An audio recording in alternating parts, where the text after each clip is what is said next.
Allah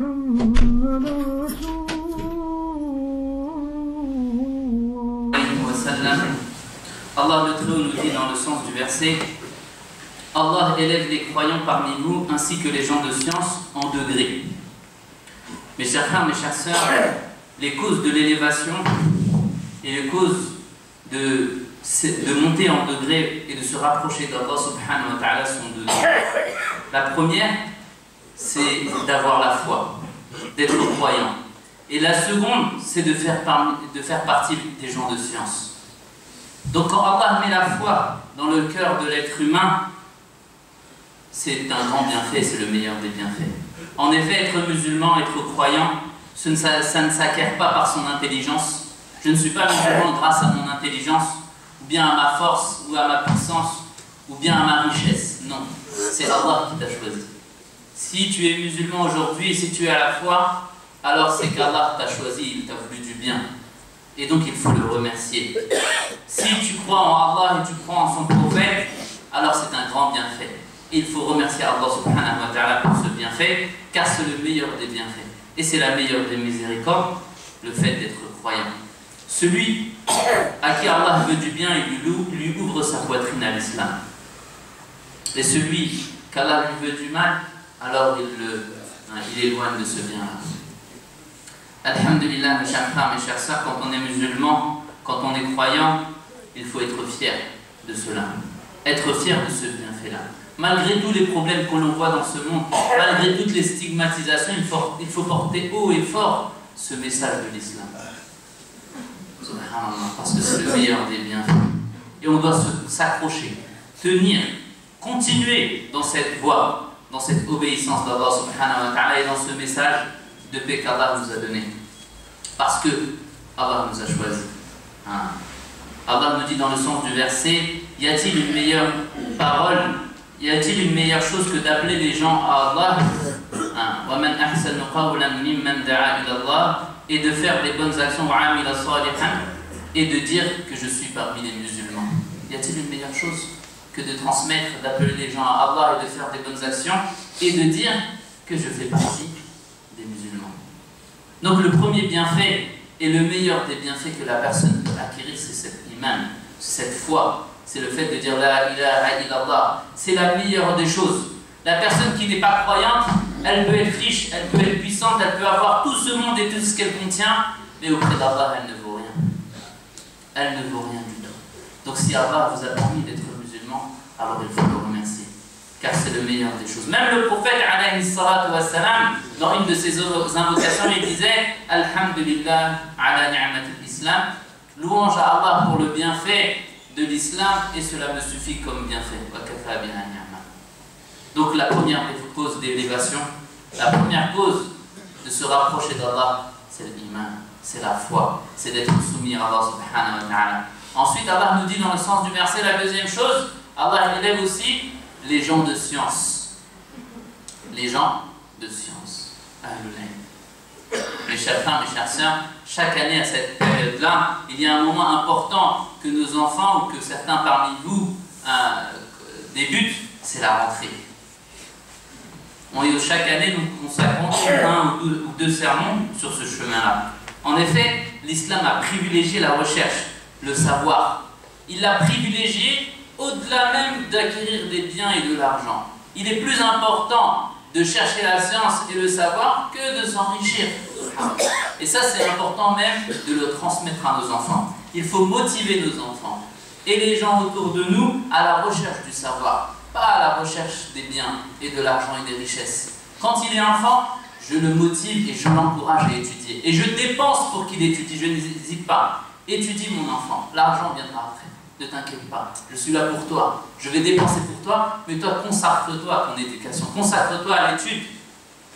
Car c'est comme cela qu'on va construire cette communauté. Et si on agit comme cela, alors c'est comme cela que cette communauté sera forte.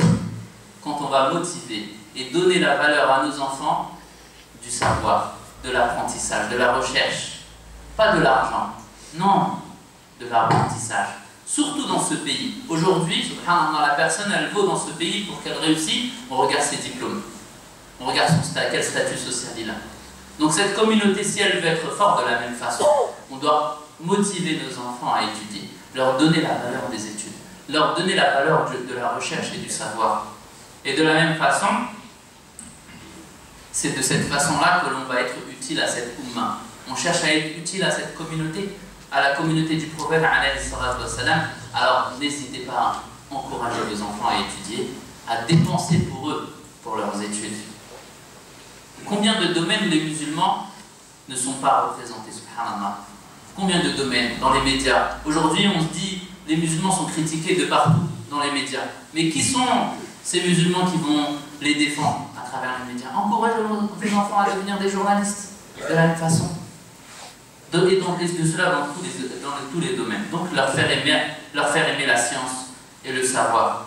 Mais aussi, les encourager à respecter la science et les savants. Dans le sens du hadith, le prophète alayhi salatu wassalam nous dit: ne fait pas partie de nous celui qui n'est pas compatissant avec les personnes âgées, celui qui n'est pas miséricordieux avec nos enfants et celui qui ne donne pas le droit à nos savants.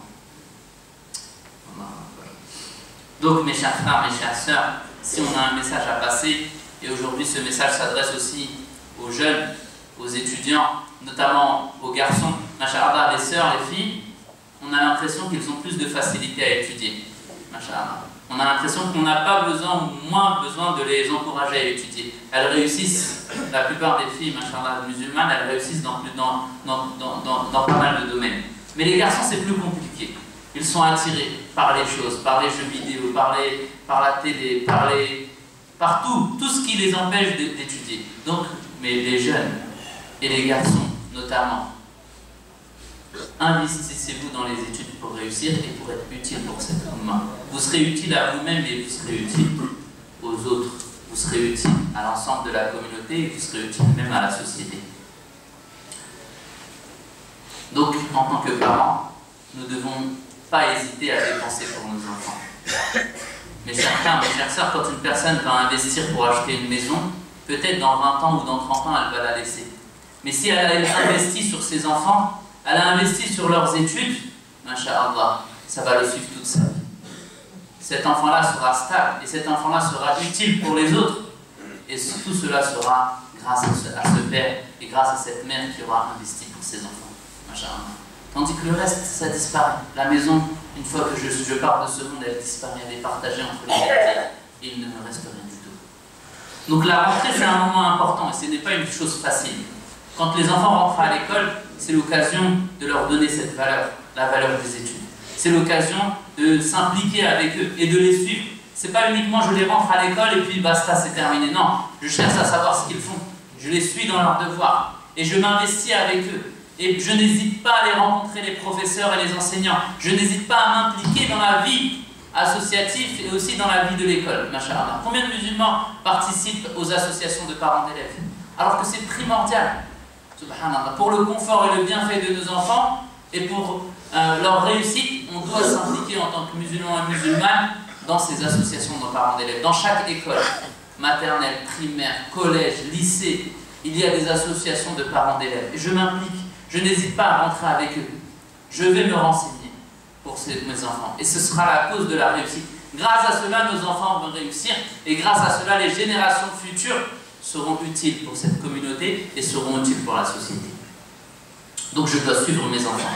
En tant que musulman, je dois être utile à la société et je dois m'investir.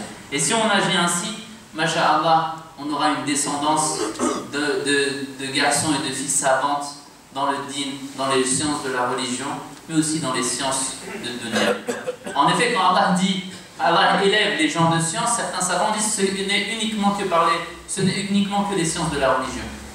Mais le cheikh nous dit, il y a aussi les sciences de ce bas monde. Aujourd'hui, si on a uniquement les sciences de din, ça ne suffit pas.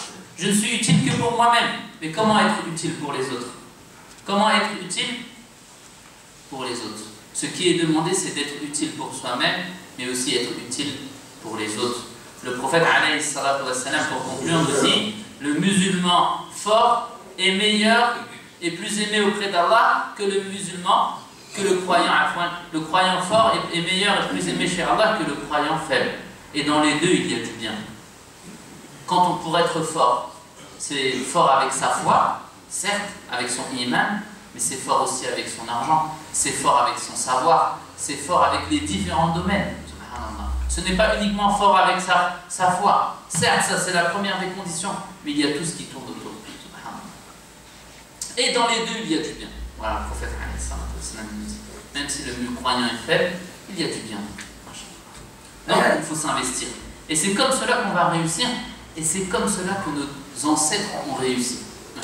Quand on regarde l'histoire de la civilisation musulmane, les gens se sont investis dans les différents domaines. Ils se sont investis dans les sciences religieuses, mais dans tous les domaines. La médecine, l'astronomie, les mathématiques, différentes, subhanallah. Sans cet investissement que nos ancêtres ont fait, alors il n'y aurait pas eu le siècle des Lumières pour les Européens, pour les Occidentaux. Sans ces recherches, masha'Allah, alors on ne serait pas arrivé à toutes ces avancées technologiques. C'est grâce aux musulmans, c'est grâce à l'investissement de ces savants. Donc de la même façon, mes chers frères, mes chères sœurs, encourageons nos enfants à étudier et donnons-leur la valeur des études. Ce qui est demandé, on parle souvent d'intégration, mais qu'est-ce que ça signifie intégrer, être intégré dans ce pays en tant que musulman? S'intégrer, c'est participer à la vie en société, mais sans fondre. Vous savez ce que c'est fondre? C'est oublier ses valeurs, oublier sa religion, oublier sa culture. Je suis musulman, je m'investis dans la religion, je m'investis dans la société, mais ça ne m'empêche pas d'être pratiquant, ça ne m'empêche pas de faire mes prières, ça ne m'empêche pas de respecter et d'obéir à Allah subhanahu wa ta'ala. C'est ça être intégré. C'est être musulman, être utile pour les autres, s'investir dans la société, mais sans oublier qui je suis, sans oublier Allah subhanahu wa ta'ala et les commandements d'Allah subhanahu wa ta'ala. Donc ce qui est demandé, pour conclure, c'est d'aimer la science, d'aimer l'apprentissage et la faire aimer à nos enfants. Et dans un second temps aussi, c'est de respecter les gens de science, respecter les enseignants. Ça, c'est un message qui est important. Malheureusement, qu'on vit dans tous les collèges, surtout ici dans cette région, où les professeurs ne sont très peu respectés, et les enfants musulmans, beaucoup d'enfants musulmans ne respectent pas les enseignants. Donnez la valeur aux enseignants. Dites à vos enfants que les enseignants ont le même degré que les parents. Certains anciens disent que celui qui t'a appris une lettre est ton professeur. D'autres disent même, il est dit que le professeur il a la même valeur que le parent, que le père ou bien la mère. Pour quelle raison? En effet, le père et la mère, ils vont élever leur enfant, ils vont le faire grandir, le renforcer dans son corps, masha'Allah. Il va grandir, il était bébé, il devient fort, masha'Allah. Et le professeur, il va le faire grandir dans son intelligence. Donc c'est pour cela qu'il a la même valeur. Le prophète, alayhi salatu wassalam, une fois, il est rentré dans la mosquée, il a vu deux assemblées. Une assemblée qui était en train de prier et une assemblée qui était une assemblée de science. Alors il s'est assis avec l'assemblée de science. Alors on lui a posé la question, Ya Rasulullah, pourquoi t'es-tu assis avec l'assemblée de science, de savoir? Il a dit, j'ai été envoyé en tant qu'enseignant. Donc mes chers frères, mes chères sœurs, ce message, pour bien réussir cette rentrée, et que nos enfants réussissent cette rentrée scolaire, alors il faut s'investir avec eux. Pas uniquement les envoyer à l'école, mais les suivre. Leur donner, n'hésitez pas à parler avec eux. Donnez-leur la valeur de l'apprentissage. Dépensez pour eux. Ne gardez pas pour vous. Dépensez pour eux et investissez-vous aussi à la vie associative et à la vie de l'école. Astaghfirullah.